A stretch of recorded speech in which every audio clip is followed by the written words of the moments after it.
Having a chat widget on your website helps you engage with your website visitors in real time. What's up guys, it's James here, and in today's video I'll be showing you how to add a translator button on your WordPress website. I will be introducing you to a free plugin that helps your website automatically translate to visitors' language. This feature gives your website visitors a better user experience and also helps you connect with a wider global audience. So without wasting much time, let's dive straight into the video. So first thing, you need to log into your WordPress dashboard. So right now I am in my WordPress dashboard, and the next thing is to install the Translator plugin. So to do that, I'll come to plugins and come to add plugin. Alright, now I am in the plugin section, and before I proceed to add the plugin, let me just show you how our website looks right now without the translator. Okay, so I'll come to our website. You can see this website here. It doesn't have any option for translator. I can scroll down here. You can see how the website looks. Now if you want to know how to design a website like this, you can check this video on my channel, or I'm going to drop a link in the description on how I designed this entire website. Okay, so we have a live chat button, but we don't have a translator. So let's go ahead and add the translator plugin. So to do that, come here and search for G-Translate. So that's the name of the plugin we are going to be adding, G-Translate, and you can see this one here. This is by Edo888. You can see the number of reviews. You can also see the number of active installations. So just go ahead and install this plugin. And when the installation is complete, just go ahead and activate the plugin. So now the G-Translate plugin has been installed and activated. And in the plugin section, I can see it here. You can see G-Translate, or if you don't see it here, you can come to settings in the left panel and you would see G-Translate here. So now that we have the G-Translate here, all you need to do is to go to settings, and then it takes you to the configuration part where you can configure the plugin. So here we have the widget preview. This is the preview of how it's going to appear on your website after configuring it. So the first widget option here, we have the widget look.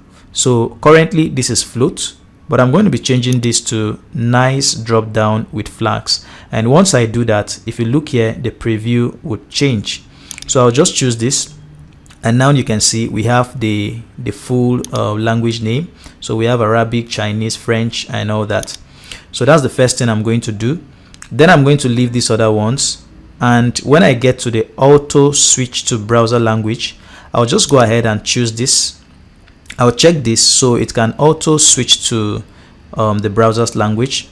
Then the show in menu section, I'm going to come here and select the main menu because I want this widget to appear in the main menu. So I'll just go ahead and choose it, and then I will scroll down, and where you have show floating language selector, here we have no. I'll just click here and choose top left.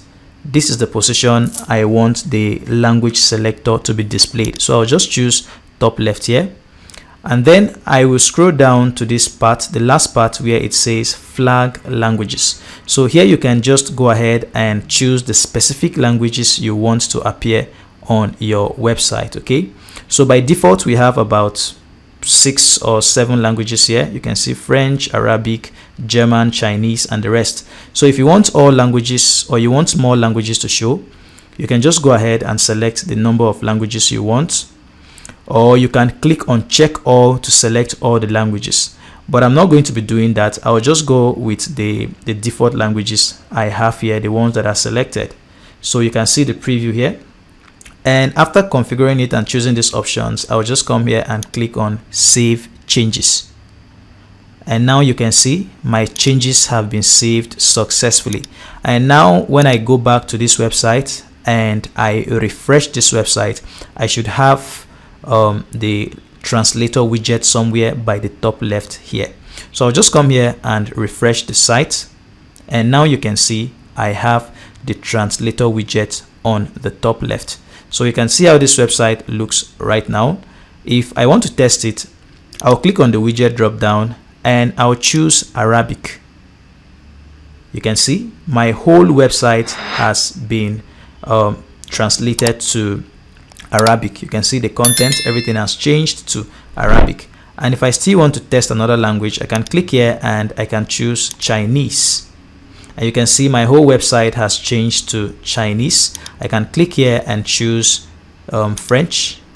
And you can see the whole website has automatically changed to French. Even the live chat on the website has changed to French. So this is how you add a translator widget on your WordPress website in just minutes. Thank you so much guys for watching this video. If you found this video helpful, don't forget to give this video a thumbs up, subscribe to my YouTube channel, and also hit the bell notification icon so you get notified when I drop future videos. Thank you once more for watching this video, and I'll see you in the next one.